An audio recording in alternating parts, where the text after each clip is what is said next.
Affirmer que l'Atlantide est un mythe est une déformation intentionnelle de la vérité, visant à nous détourner des racines spirituelles de l'humanité.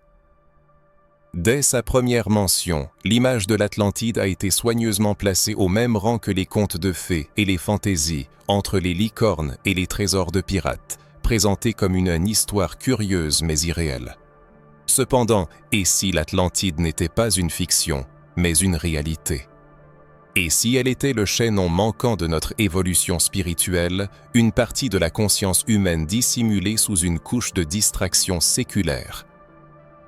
On prétend que l'Atlantide a été engloutie par l'océan, mais on omet de dire qu'elle a toujours été présente dans notre mémoire, cachée à la vue de tous. Il est essentiel de ne pas chercher un lieu, mais une conscience à retrouver. Il ne s'agit pas seulement de cités perdues et de temples engloutis, mais d'une fréquence oubliée. L'intérêt pour ce sujet pourrait signifier que le subconscient connaît déjà la vérité. Le mot « Atlantide » porte en lui une charge d'énergie ancienne et puissante. L'histoire d'une civilisation avancée, anéantie en un instant, est connue grâce à Platon, un philosophe grec ayant vécu il y a plus de 2000 ans. Beaucoup considèrent de son récit comme une métaphore, mais si Platon n'inventait pas, mais se souvenait. Dans ses dialogues Timée et Critias, Platon affirmait que cette histoire avait été transmise par des prêtres égyptiens par l'intermédiaire de Solon, le sage législateur d'Athènes. Il y était question d'un continent situé au-delà des colonnes d'Hercule, l'actuel détroit de Gibraltar, d'une terre plus développée que toute autre connue à l'époque, qui s'était élevée en puissance mais avait sombré dans de la corruption. Pourtant, au lieu de faire confiance à Platon, des générations de savants ont considéré son récit comme une allégorie destinée à illustrer des idées philosophiques. Mais pourquoi l'un des philosophes les plus vénérés aurait-il intégré des détails aussi complexes dans une simple fiction? Platon a décrit l'Atlantide avec précision, sa géographie, son architecture, sa structure sociale et ses valeurs.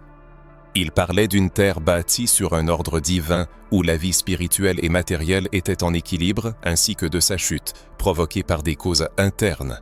La cupidité a remplacé la vertu, l'ego a vaincu la sagesse. Ce déséquilibre a conduit à la fin de cette civilisation, ce qui n'est pas seulement une histoire, mais un avertissement. Platon n'a pas été le seul à parler de l'Atlantide. Les Mayas racontaient l'histoire d'Aztlan, une terre perdue engloutie par les eaux. Les textes hindous mentionnent Kumari Kandam, une civilisation avancée absorbée par l'océan. Les habitants des îles du Pacifique parlent de la Lémurie, un ancien royaume perdu dans le temps. Les archives égyptiennes font allusion à une ère antérieure à l'Égypte dynastique, un âge d'or mystérieusement disparu. Ce ne sont pas des coïncidences, mais des fragments d'une mémoire collective, ensevelis sous des couches de conquête et de moquerie. Toutes ces histoires suivent la même trame. Une civilisation éclairée, déchue à cause de la perte de connexion avec son essence spirituelle. Il s'agit d'une mémoire collective transmise par les récits, car les manuels d'histoire ne l'ont pas conservée. L'histoire cachée de l'Atlantide. Pourquoi la vérité sur la civilisation perdue reste-t-elle un secret? Le fait que la connaissance de l'Atlantide soit si soigneusement gardée invite à la réflexion.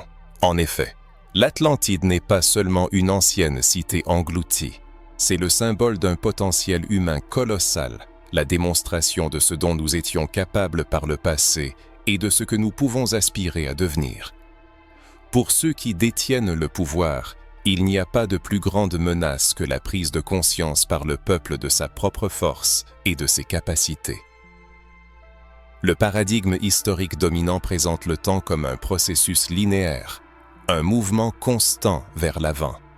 Mais s'il s'agissait d'une désinformation intentionnelle, et si l'humanité avait déjà atteint des sommets de développement, possédant des technologies avancées, une spiritualité profonde et une prospérité dépassant l'entendement de la société moderne. Et si, en raison d'un orgueil démesuré et d'une perte d'équilibre, cette civilisation s'était effondrée? Peut-être que notre monde moderne, avec ses gadgets et ses systèmes complexes, n'est qu'une pâle ombre de la splendeur passée de l'Atlantide. Si vous avez déjà eu le sentiment qu'il manquait quelque chose d'essentiel, une connexion profonde et ancienne, ce n'est pas le fruit, de votre imagination. C'est l'écho d'une vérité que nous avons toujours su, même si on ne nous l'a jamais racontée. Il ne s'agit pas de nostalgie du passé, mais du réveil de la mémoire. L'Atlantide n'est pas seulement un récit des jours anciens, c'est un miroir qui reflète le présent. Et une fois que l'on a vu ce reflet, il est impossible de s'en détourner. Les technologies modernes sont perçues comme quelque chose d'extérieur, des câbles, des mécanismes, du métal froid, créés pour augmenter la vitesse et le confort. Cependant, les technologies de l'Atlantide étaient radicalement différentes de tout ce que nous connaissons aujourd'hui. Elles ne visaient ni la domination, ni la distraction. Leur but était d'atteindre l'harmonie et l'équilibre. Les technologies atlantes étaient spirituelles par nature.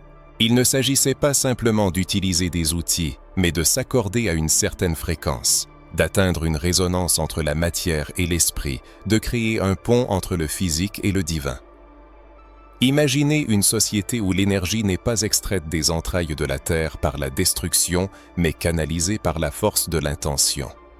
Les temples ne servaient pas seulement de lieux de prière, mais de résonateurs, amplifiant le son, la lumière et les vibrations pour harmoniser l'âme. Les cristaux n'étaient pas des éléments décoratifs, mais des outils vivants, des dispositifs conscients destinés à stocker des informations, à transmettre de l'énergie et à favoriser la guérison et l'évolution. De nombreux enseignements ésotériques, y compris la théosophie, les savoirs des civilisations lémuriennes et atlantes, ainsi que les prophéties d'Edgar Cayce, affirment que l'Atlantide avait développé une science spirituelle très avancée, unissant la conscience et la technologie. Les Atlantes savaient comment canaliser l'énergie à l'aide de vibrations sonores, de la géométrie sacrée et des propriétés naturelles des pierres. Les pyramides construites avec une précision incroyable ne servaient pas de tombeaux, mais de centrales énergétiques. Les obélisques n'étaient pas des monuments, mais des diapasons. On pensait que les cristaux, en particulier le quartz pur, abondant sur les terres de l'Atlantide, alimentaient en énergie des villes entières, non pas par des combustibles fossiles ou des câbles, mais par une résonance harmonique et la lumière. Ce ne sont pas des mythes, mais des méthodes avancées de gestion des fréquences, en avance de plusieurs millénaires sur la science moderne. Le son jouait un rôle clé. Les Atlantes comprenaient que l'univers est vibration et que tout, pensée, émotion, corps, planète, possède une fréquence spécifique. En utilisant certaines tonalités, ils pouvaient modifier les états de conscience, guérir des maladies et même faire léviter des objets. Les anciens textes sanskrits mentionnent des mantras capables de changer la réalité. Dans les temples égyptiens, des chants résonnent pour aligner les chakras. Les bols chantants tibétains conservent encore des échos de ce savoir ancien. L'Atlantide n'a pas inventé ces vérités, elle s'en est souvenue. Les légendes Raitanati racontent qu'il a existé une civilisation dont les connaissances et les technologies dépassaient notre entendement. Cependant, avec le temps, alors que l'ego grandissait et que la soif de pouvoir éclipsait les objectifs initiaux, ces connaissances furent perverties. Ce qui était autrefois considéré comme sacré fut profané. Les cristaux destinés à la guérison devinrent des outils de contrôle. Le son, censé élever, se transforma en un moyen de manipulation. Selon certaines sources, dans les derniers jours de l'Atlantide, ce sont précisément les technologies qui avaient favorisé la croissance spirituelle qui ont finalement conduit à la déstabilisation de la société. Au lieu de suivre la sagesse, les Atlantes tentèrent de soumettre l'énergie à leur volonté. Ce déséquilibre, cette distorsion des connaissances sacrées accéléra leur chute. Ce n'est pas une simple fiction, mais un avertissement. Aujourd'hui, nous utilisons des appareils qui émettent des fréquences dont nous comprenons à peine la nature. Wi-Fi, Bluetooth, 5G. Ces vibrations invisibles traversent quotidiennement nos corps et notre environnement. Nous sommes entourés de fréquences, mais déconnectés de la vérité qui les gouvernait autrefois. Les technologies atlantes n'avaient pas besoin de code ou d'écran. Elles étaient organiques, vivantes, synchronisées avec les rythmes de la Terre et du cosmos. Ce savoir a été occulté car il menace les croyances établies.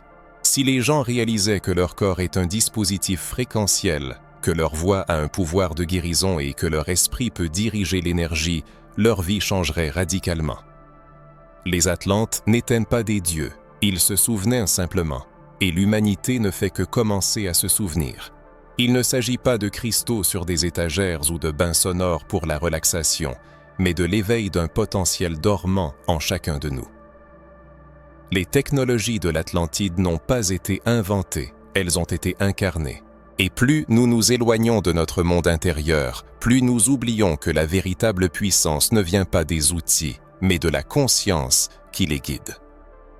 La chute de l'Atlantide n'a pas été causée par une catastrophe naturelle. Cette version des faits est utilisée pour simplifier l'histoire. Les textes anciens mentionnent des tremblements de terre, des inondations et la disparition de l'île sous les eaux. Mais ce ne fut que l'acte final. Le véritable effondrement avait commencé bien avant que la terre ne tremble, lorsque l'esprit du peuple a vacillé. La cause de la chute de l'Atlantide ne fut pas une catastrophe naturelle, mais l'abus de pouvoir et la décadence spirituelle. Une civilisation qui vivait autrefois en harmonie avec les lois supérieures a commencé à se détruire de l'intérieur. Pendant des millénaires, l'Atlantide a été un symbole d'harmonie divine. Ses habitants vivaient en accord avec l'ordre cosmique, leur technologie était guidée par la sagesse, et leurs dirigeants étaient choisis non pour leur ambition, mais pour la pureté de leurs intentions. Ils comprenaient que tout, le gouvernement, la science, la spiritualité, devait servir l'âme. Mais avec le temps, des fissures sont apparues dans ce système. La curiosité s'est transformée en orgueil, et la quête de la connaissance de soi a cédé la place à une obsession du contrôle. Les Atlantes, autrefois humbles co-créateurs avec la nature, se sont pris pour ses maîtres. L'élite spirituelle, les prêtres rois, les scientifiques, les sages, s'est divisée. Certains ont continué à suivre la voie de la lumière, tandis que d'autres ont succombé à la tentation de la manipulation, de l'égoïsme et de la division.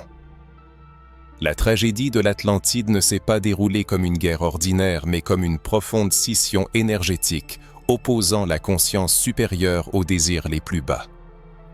Cette scission, tel un incendie de forêt, a rapidement embrasé la civilisation.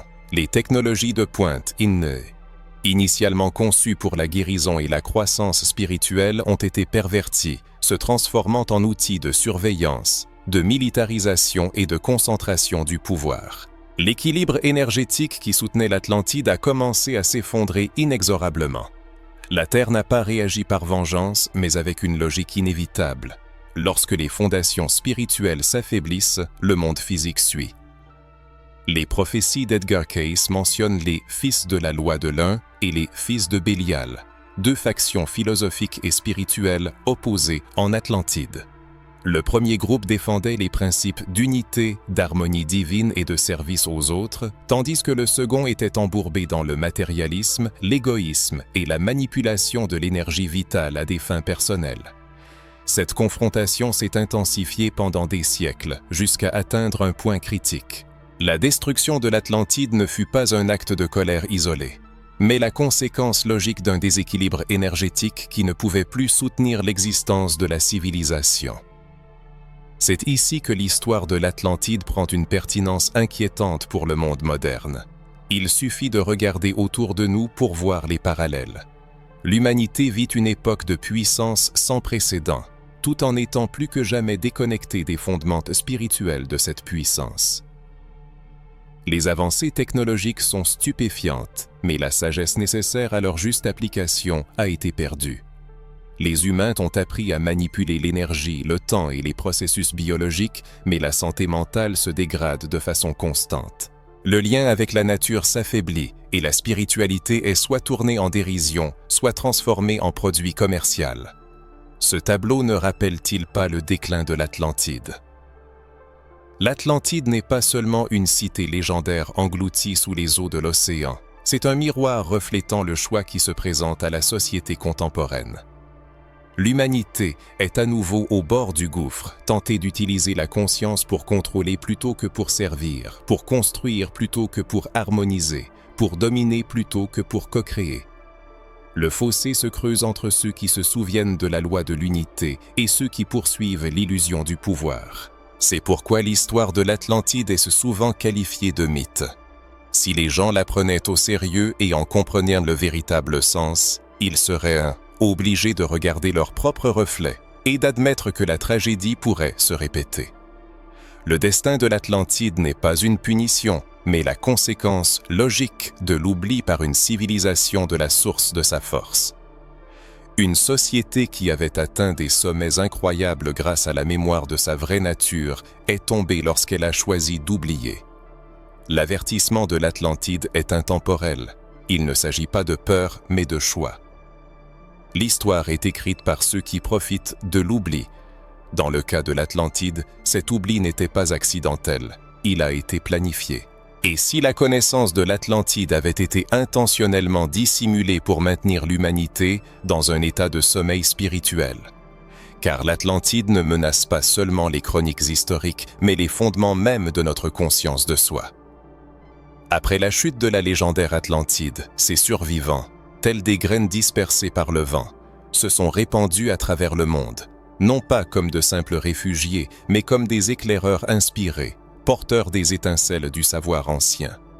Ils ont précieusement conservé les fragments des sciences sacrées, des révélations astronomiques et des pratiques spirituelles qui constituaient autrefois la base d'une société harmonieuse, vivant en accord avec les lois divines. Ces survivants atlantes n'ont pas simplement disparu dans le tourbillon de l'histoire. Ils en sont devenus les architectes secrets, posant les fondations d'un nouveau monde.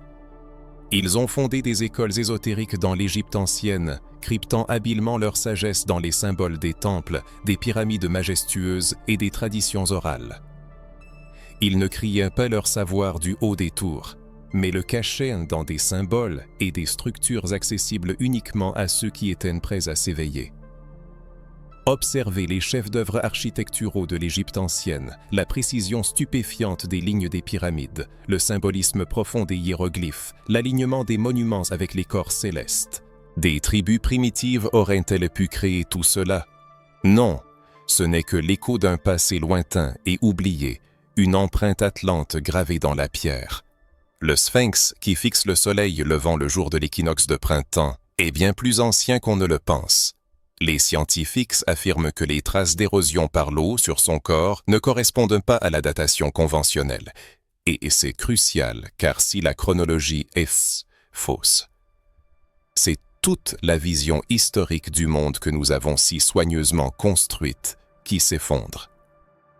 Les prêtres de l'Égypte ancienne connaissaient la vérité. Les initiés des écoles secrètes apprenaient à se souvenir du passé non seulement avec leur esprit, mais aussi avec leur âme. Ils travaillaient avec les vibrations, la couleur, la géométrie et la respiration, appréhendant les lois universelles qui régissent l'énergie, la pensée, la création et la conscience. Ces mêmes lois que les Atlantes suivaient jusqu'à ce qu'ils les oublient. Ensuite, un tournant s'est produit. Des empires puissants et des religions ont émergé et avec eux un contrôle généralisé. Le pouvoir s'est de plus en plus consolidé non par la connaissance, mais par des dogmes rigides. Les anciennes bibliothèques ont été livrées aux flammes et les enseignements sacrés déformés jusqu'à devenir méconnaissables. Ceux qui se souvenaient de la vérité étaient persécutés comme de dangereux hérétiques, des sorcières folles. L'Empire romain, l'Église, les puissances coloniales. Ils ne se contentaient pas de conquérir des terres, ils effaçaient de la mémoire, détruisant tout ce qui échappait à leur contrôle, et ce qui ne pouvait être éradiqué était rebaptisé mythe. L'Atlantide est devenue un conte de fées, la Lémurie une fable, et les enseignements d'Hermès ont été dilués dans des superstitions. Les traditions ésotériques ont été soit anéanties, soit contraintes à une profonde clandestinité. Mais la sagesse n'a pas disparu sans laisser de traces, elle a seulement été soigneusement dissimulée dans les symboles, le langage, l'architecture et surtout en vous-même. La dissimulation la plus sophistiquée n'a pas eu lieu dans les livres ou les temples, mais dans les profondeurs de la psyché humaine. Si vous persuadez les gens qu'ils sont insignifiants, faibles et déconnectés d'une source supérieure, ils ne poseront jamais les questions importantes et ne chercheront pas ce qui est enfoui en eux. Ils chercheront des réponses dans des systèmes extérieurs, au lieu de se tourner vers leur savoir intérieur. C'est un piège insidieux qui a fonctionné avec succès pendant des siècles. Mais la glace a commencé à fondre. De plus en plus de gens s'éveillent, se souvenant de ce qu'on ne leur a jamais appris, ressentant une attirance pour des symboles, des sons et des histoires qu'ils ne peuvent expliquer. Ils ressentent un appel non pas à croire en l'Atlantide, mais à s'en souvenir. Et lorsque suffisamment de personnes se seront éveillées, l'ancienne vision du monde s'effondrera. Il ne s'agit pas de réécrire l'histoire par simple curiosité, mais de retrouver un héritage perdu. L'Atlantide n'est pas seulement une légende ancienne, c'est la pièce manquante de votre identité spirituelle, qui a été cachée non pas pour vous protéger de la vérité, mais pour protéger le système de votre éveil. L'écho d'une civilisation ancienne dans le monde moderne. Un message pour ceux qui se sentent différents. Tous ne sont pas capables de le comprendre, mais ceux qui se sentent étrangers dans ce monde, qui perçoivent quelque chose de plus profond caché sous la surface du quotidien, portent souvent en eux les échos des temps anciens, quelque chose de plus vieux que leur vie actuelle et que le monde tel qu'ils le connaissent. La mémoire de l'Atlantide ne se trouve pas seulement dans les pages des livres ou les découvertes archéologiques, elle vit dans le cœur des gens. Et si vous vous trouvez ici à lire ces lignes, peut-être que cette mémoire vit aussi en vous. Il existe un type d'âme particulier qui traverse son chemin de vie avec un sentiment de perte constant, l'impression qu'il manque quelque chose d'essentiel. Il ne s'agit pas de biens matériels, mais d'une composante spirituelle. Vous avez peut-être essayé de suivre les schémas conventionnels, études, travail, poursuite d'un rêve, mais ce rêve semblait vide et déconnecté de la réalité, comme s'il était destiné à quelqu'un d'autre. Cette douleur intérieure et cette anxiété inexplicable ne sont pas un défaut, mais un signal, un appel silencieux de vie passée qui traverse le temps pour vous rappeler votre existence antérieure. De nombreux enseignements ésotériques parlent de la réincarnation des Atlantes, des âmes qui ont vécu à l'époque de l'apogée et de la chute de la légendaire civilisation, et qui reviennent dans notre monde pour aider l'humanité à élever son niveau de conscience et à éviter de répéter les erreurs du passé. Ce ne sont pas de simples inventions pour les amateurs de mysticisme, mais un message pour ceux qui sont spirituellement éveillés. Votre attirance pour la sagesse ancienne n'est pas un hasard, mais le réveil de la mémoire. Votre intérêt pour les cristaux, les pratiques énergétiques, les symboles anciens et la géométrie sacrée ne s'explique pas par la mode, mais par une connaissance profonde de votre âme, qui sait déjà comment travailler avec ces éléments. Vous avez probablement remarqué votre sensibilité accrue. Vous ressentez plus intensément les émotions des autres, captez l'énergie des lieux, reconnaissez intuitivement le mensonge et vous fatiguez rapidement des conversations futiles. Le monde perçoit souvent cela comme une émotivité excessive, mais si c'était le contraire. Peut-être n'êtes-vous pas trop sensible, mais simplement plus éveillé que la plupart des gens. Cette réceptivité accrue n'est pas une faiblesse, mais un signe d'une mémoire ancienne. Les habitants de l'Atlantide étaient profondément connectés aux énergies, aux émotions et à l'intuition. Vous n'êtes pas brisé, vous vous souvenez. Il est probable que vous ayez toujours été attiré par les civilisations anciennes, les lieux sacrés et les symboles qui semblent briller dans votre conscience, même si vous ne pouvez pas expliquer pourquoi. Ce ne sont pas des coïncidences, mais des empreintes du passé. Et plus vous suivez ces signes, plus le savoir dormant commence à s'éveiller. Les rêves ressemblent à des souvenirs, des compétences se manifestent sans apprentissage préalable. Et certaines vérités résonnent dans tout votre être, même si votre entourage ne vous comprend pas. Vous n'avez pas besoin de preuves extérieures de votre essence. La connaissance est en vous, là où elle a toujours été. Les Atlantes réincarnés ne sont pas supérieurs aux autres êtres humains. Ils ne cherchent ni à créer des cultes ni de nouvelles religions. Leur rôle est plus subtil, mais non moins essentiel. Ils sont des guérisseurs, des chercheurs de vérité, des destructeurs de systèmes obsolètes, ceux qui possèdent une sensibilité accrue et remettent tout en question. Leur présence sur Terre à notre époque n'est pas le fruit du hasard. En cette période de changement de conscience, ils s'activent discrètement mais puissamment, s'unissant en un tout collectif. Leur mission n'est pas de recréer l'Atlantide telle qu'elle fut, mais de rétablir l'harmonie perdue entre l'esprit et la matière, qui fut jadis le trait distinctif de cette civilisation, rappelant ainsi aux autres que ce niveau de conscience n'est pas perdu, mais seulement oublié. La légende de l'Atlantide est restée dans l'ombre de l'oubli pendant des siècles. Vous n'avez besoin ni de reconnaissance, ni de permission, ni même d'une confiance absolue en vos capacités. Si quelque chose en vous résonne avec ces mots, si une corde profonde, inaccessible au simple langage est touchée, alors vous êtes déjà sur la bonne voie. Il ne s'agit pas d'une conclusion logique, mais de l'éveil de la mémoire par une résonance intérieure. Et si tout votre être s'élance maintenant vers ce savoir, ce n'est pas une simple curiosité, mais la reconnaissance d'un appel ancestral. Vous n'êtes pas ici par hasard, vous n'êtes pas simplement tombé sur ce message, vous y avez répondu. L'héritage de l'Atlantide n'est pas resté dans un lointain passé, il s'éveille au cœur même de votre nature. Un moment survient dans le voyage de chaque chercheur où la question change radicalement. Ce n'est plus « l'Atlantide a-t-elle vraiment existé ?» Mais « et si je l'avais toujours porté en moi ?» Au début, cela se manifeste de manière à peine perceptible. Des rêves qui persistent dans la mémoire plus longtemps que d'habitude, des bribes de conversation qui semblent étrangement familières. Une attirance inexplicable pour les étoiles, les textes anciens, les fréquences et les savoirs que l'esprit rationnel ne peut saisir, mais qui trouvent un écho immédiat dans l'âme. Ce n'est pas un jeu de l'imagination, c'est l'éveil de la mémoire génétique. L'éveil de l'esprit atlante ne se produit pas par l'accumulation de connaissances, mais par un alignement vibratoire. À l'époque de l'Atlantide, l'esprit et l'âme formaient un tout, l'intellect et l'intuition interagissaient en harmonie. La pensée était un outil de la conscience, et non sa prison.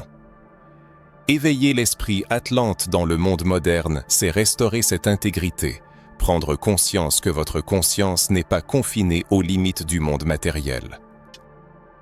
Les anciens Atlantes possédaient un savoir que la science moderne commence à peine à redécouvrir.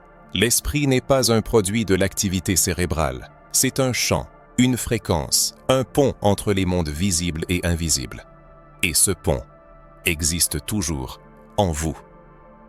Chaque fois que vous plongez en méditation et sentez votre conscience s'étendre au-delà des limites de votre corps physique, vous retournez à cette fréquence originelle. Chaque fois que vous synchronisez votre respiration avec une intention pure, chaque fois que vous utilisez le son pour modifier votre état, chaque fois que vous choisissez le silence plutôt que l'agitation, vous vous reconnectez à un mode de vie qui a été réprimé, tourné en ridicule et livré à l'oubli, mais qui n'a jamais disparu sans laisser de traces. Il vit dans votre nature biologique, dans votre champ énergétique, au plus profond de votre être. L'éveil de l'esprit atlante ne requiert pas d'effort, mais un ajustement à sa fréquence. Le silence devient un portail, la respiration un code d'accès, le mouvement une mémoire qui s'anime. Plus vous vous libérez des programmes qui vous ont été imposés, les limitations, les peurs, le sentiment de séparation, plus vous ouvrez d'espace à ce qui a toujours été en vous. Et ce n'est pas seulement de l'information qui revient, mais une résonance profonde. Vous commencez à vous souvenir comment écouter sans entendre, voir sans regarder, sentir sans avoir besoin d'explications rationnelles. La conscience des Atlantes se distinguait par son immensité. Ils n'étaient pas intéressés par le pouvoir sur les autres, mais aspiraient à l'harmonie intérieure. Chaque individu était considéré comme un nœud essentiel dans un vaste réseau énergétique connecté à tous les êtres vivants, à la Terre, aux étoiles et à la source de toutes choses. L'expérience humaine n'était pas séparée du divin, elle était un chemin vers lui. Éveiller l'esprit atlante aujourd'hui, c'est faire le choix conscient de vivre en accord avec ce savoir. C'est se souvenir que vos pensées façonnent votre fréquence vibratoire, que vos émotions créent votre réalité et que vos croyances servent de diapason au monde que vous percevez. Ce processus n'est pas toujours confortable. Lorsque les anciens schémas se dissipent, un sentiment de perte de repère peut survenir. Votre cercle social peut changer, vos passions perdre de leur attrait. vous pourriez ne plus supporter le bruit dans lequel vous viviez autrefois. Mais cela fait inévitablement partie du processus. Ce n'est pas une destruction, mais une percée vers une nouvelle vie. Vous réalisez une percée en suivant la spirale du chemin Atlante, où chaque boucle, qui semble être un retour, approfondit en réalité votre compréhension de la vérité. Votre mission n'est pas de fuir la réalité, mais de la transformer, d'apporter de la lumière dans un monde en proie à la confusion. Votre tâche est d'incarner la fréquence de vos souvenirs si pleinement que votre entourage commence à la ressentir sans mots. Car la conscience atlante ne se propage pas par la force, mais par la résonance, non par la prédication, mais par la présence. Tout commence par une question simple mais profonde qui résonne à travers les âges. Et si je possédais déjà ce savoir? Si l'Atlantide n'était qu'une simple fiction, son existence ou son absence ne provoquerait pas une réaction aussi vive. Les institutions ne déploieraient pas autant d'efforts pour la nier et les scientifiques n'auraient pas recours à des moqueries agressives. Des systèmes entiers ne seraient pas créés pour détourner l'attention de ce sujet. Mais tout cela se produit, et cela devrait vous faire réfléchir. L'éradication de la mémoire de l'Atlantide n'est pas une lutte contre une fantaisie, mais le reflet d'une peur profonde, non pas la vôtre, mais celle de ceux qui cherchent à conserver le pouvoir. Le souvenir de l'Atlantide ne change pas seulement notre perception de l'histoire ancienne, il transforme notre perception de nous-mêmes, éveillant l'imprévisibilité et l'aspiration à la liberté, et les esprits libres sont difficiles à gouverner. Le monde moderne est délibérément conçu pour entraver l'éveil de la mémoire. L'environnement est saturé de distractions, surchargé d'informations dépourvues de sagesse. Dès le réveil, l'attention est tournée vers l'extérieur. Notifications, actualités, délais, un bruit incessant. Ce n'est pas une coïncidence, mais une stratégie mûrement réfléchie. Les gens occupés ne posent pas de questions profondes. Ceux qui sont divertis ne cherchent pas la vérité, et les consommateurs oublient leur nature créatrice. Le système de contrôle ne se limite pas au niveau physique, il s'infiltre dans la psychologie. On apprend aux gens à percevoir la réalité à travers un prisme étroit, façonné par les médias et les institutions éducatives qui ont intérêt à maintenir l'amnésie. Seul ce qui peut être mesuré, acheté et expliqué est reconnu, tandis que l'intuition, l'énergie et la mémoire ancienne sont qualifiées d'illusions. Le sentiment qu'il existe quelque chose de plus n'est pas un signe de folie, mais le résultat d'un conditionnement délibéré visant à vous faire croire que vous êtes fou d'exprimer de telles pensées à voix haute. La vérité est que le savoir sur l'Atlantide n'a jamais disparu. Il a été dissimulé sous un masque de ridicule. La meilleure façon d'enterrer une vérité n'est pas de la détruire, mais de la discréditer. Si un nombre suffisant de personnes se souvenaient de ce qu'était réellement l'Atlantide, le système actuel ne pourrait pas survivre, car il prospère sur la séparation, avec la Terre, les uns avec les autres et avec notre savoir intérieur. L'Atlantide a été bâtie sur des principes opposés, l'unité, l'harmonie et la souveraineté spirituelle. C'est là que réside sa menace. Que se passera-t-il lorsque les gens prendront conscience qu'ils n'ont pas besoin de permission pour accéder à la vérité? Que leur corps est un temple, leur intuition un guide et leur pensée une force créatrice? Que se passera-t-il lorsqu'ils comprendront qu'ils ne sont pas des consommateurs dans un mécanisme, mais des co-créateurs dans un univers vivant? Le système ne s'effondrera pas par la violence, mais par sa propre inutilité. Une fois que les gens auront récupéré leur pouvoir, ils cesseront de le déléguer. C'est précisément pour cette raison que les vérités les plus profondes passent souvent inaperçues, se cachant sous le masque de la fiction ou de la fantaisie. Il est plus facile pour quelqu'un de rejeter une idée que de se défendre contre son effet d'éveil. C'est pourquoi l'histoire de l'Atlantide a été transformée en conte pour enfants. Car si les gens y voyaient son véritable reflet, un miroir de notre passé et de notre avenir potentiel, cela allumerait quelque chose d'incontrôlable. Nous vivons à une époque d'abondance informationnelle sans précédent et, simultanément, d'ignorance profonde. Nous avons appris à fissionner l'atome, mais nous avons perdu la capacité de demeurer dans le silence. Nous créons des machines qui nous surpassent en vitesse de calcul, mais nous oublions l'importance du ressenti. Cependant, à travers ce bruit incessant, la mémoire du passé continue de pulser, doucement, mais avec insistance, dans nos rêves, dans les coïncidences, dans ce sentiment inébranlable que notre destinée dépasse la simple survie et la répétition des schémas de réussite des autres. Aujourd'hui, la plus grande rébellion n'est pas seulement de se souvenir des faits qui nous ont été cachés, mais d'éveiller le sentiment, la fréquence, cette flamme intérieure qui s'embrase au contact de la vérité. Ce n'est pas une simple curiosité, mais une mémoire activée et encodée. Et plus ce souvenir devient vif, plus leur contrôle s'affaiblit. Non pas parce que nous entrons en lutte ouverte, mais parce que nous cessons de les nourrir de notre énergie.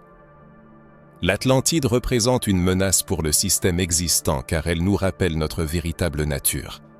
Elle témoigne qu'une civilisation vivant en harmonie entre l'esprit et la science, le cœur et la raison, est non seulement possible, mais qu'elle a déjà existé. Et une fois que nous nous en souviendrons, nous pourrons la recréer. Non pas grâce aux efforts déguetants des gouvernements ou des institutions, mais par la force des individus. Un esprit à la fois. L'Atlantide n'a jamais été conçue pour être un simple souvenir. Elle devait être un plan directeur, non pas pour des bâtiments ou des technologies, mais pour la conscience, pour notre manière de vivre, de créer et d'interagir.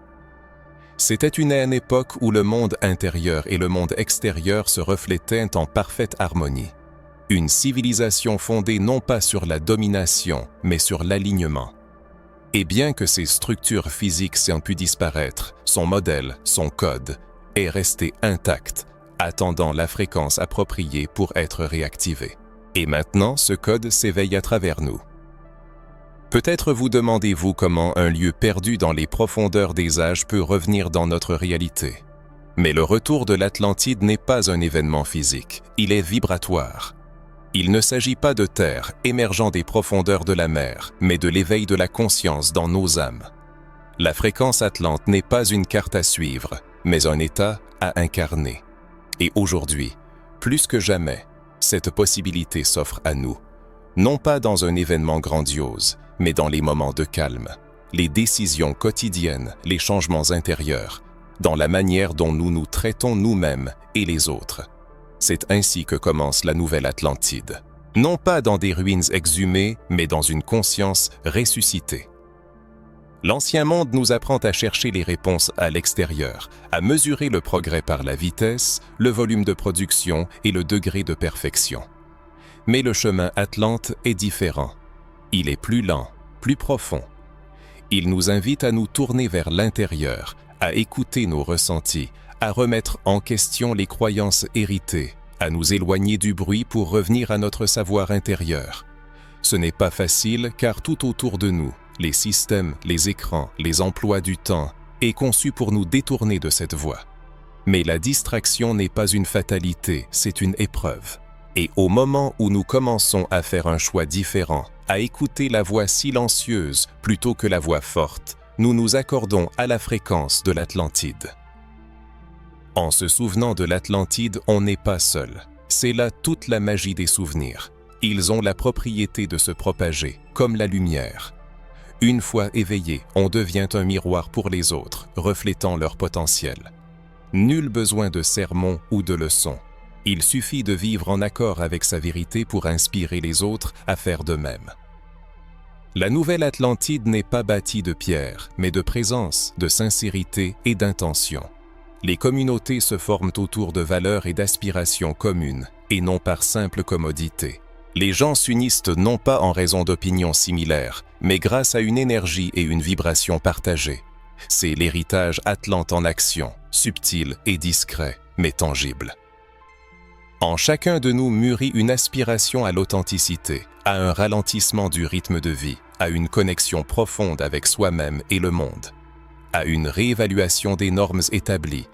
C'est une attraction, l'écho d'une mémoire ancienne, une transition d'un monde de contrôle et de manipulation vers un monde d'harmonie et d'unité. Chaque personne est un maillon essentiel de cette histoire, un transmetteur vivant d'énergie. Lorsque vous choisissez l'amour plutôt que la peur, la curiosité plutôt que le jugement, l'intuition plutôt que l'obéissance aveugle, vous vous alignez sur le courant Atlante. Et plus nombreux sont ceux qui rejoignent ce courant, plus il devient puissant, passant du murmure du passé à la réalité palpable du présent. L'Atlantide n'est pas seulement un souvenir du passé, mais une indication d'un potentiel, de ce qui peut être accompli. Aujourd'hui, plus que jamais, les portes d'une nouvelle réalité sont ouvertes, mais personne ne vous y poussera de force. L'éveil est un choix personnel, une invitation au changement. La nouvelle Atlantide n'apparaîtra pas d'elle-même. Elle naît lorsque vous vous souvenez de votre véritable essence et commencez à vivre en accord avec elle. Le chemin traverse le temps, la mémoire et les mythes, mais le plus important est la décision de ce que vous ferez de ce savoir. Il ne s'agit pas seulement de l'Atlantide, mais du rôle de chacun dans la renaissance de ce que le monde a tenté d'oublier, sans parvenir à le détruire. L'Atlantide, ce ne sont pas des ruines au fond de l'océan, mais le choix silencieux que vous faites quand personne ne regarde. C'est l'honnêteté envers vous-même lorsque le monde essaie de vous égarer, c'est le souvenir du sens véritable de la vie. Vous n'êtes pas né pour survivre, pour vous conformer aux standards des autres et vous intégrer dans un système qui ne favorise pas votre épanouissement. Vous êtes appelé à créer quelque chose de différent, quelque chose d'ancien mais de complètement nouveau. Un mode de vie qui honore l'âme autant que l'esprit, qui place l'harmonie intérieure au-dessus de la validation extérieure, une vie où le succès se mesure non pas par l'accumulation de biens matériels, mais par l'intégrité, la paix intérieure, la conscience de votre but et la présence dans l'instant. C'est là le véritable retour de l'Atlantide, non pas l'émergence d'une cité des profondeurs, mais la manifestation de hautes vibrations dans la vie quotidienne de chacun. Vous êtes un temple. Votre corps, votre esprit et votre âme sont des instruments qu'il faut accorder et harmoniser.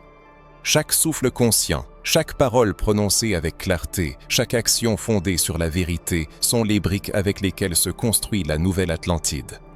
Il n'est pas nécessaire de la chercher, car elle se crée ici et maintenant. Ainsi, quelque chose de nouveau est en train de naître. Cependant, il faut comprendre que ce processus exige une participation active. Il ne suffit pas de posséder des connaissances sur l'histoire. Le savoir devient le point de départ, l'impulsion pour l'action. Il est nécessaire de vivre cette histoire, de la ressentir, d'en parler, de l'incarner. Le monde est sursaturé d'informations, mais il a un besoin criant d'exemples vivants qui démontrent ce qui devient possible lorsqu'un être humain s'éveille. C'est là que réside le pouvoir de chacun, c'est là que se trouve l'appel à l'action. Ne soyez pas un observateur passif attendant le changement, vous êtes vous-même ce changement. Il n'a jamais été dans votre destinée d'oublier votre véritable essence. Il ne vous était pas destiné de vous rabaisser, de douter, de sacrifier votre lumière pour un confort illusoire. Vous êtes né pour vous souvenir, pour porter cette pulsation ancienne dans un monde moderne qui en a désespérément besoin. Chacun est un lien entre le passé et l'avenir, entre ce qui fut et ce qui peut être. Et chaque choix que vous ferez à partir de maintenant aura un impact sur la conscience collective, propageant des ondes de changement. N'attendez donc la permission ou l'approbation de personne, n'attendez pas que le monde s'adapte.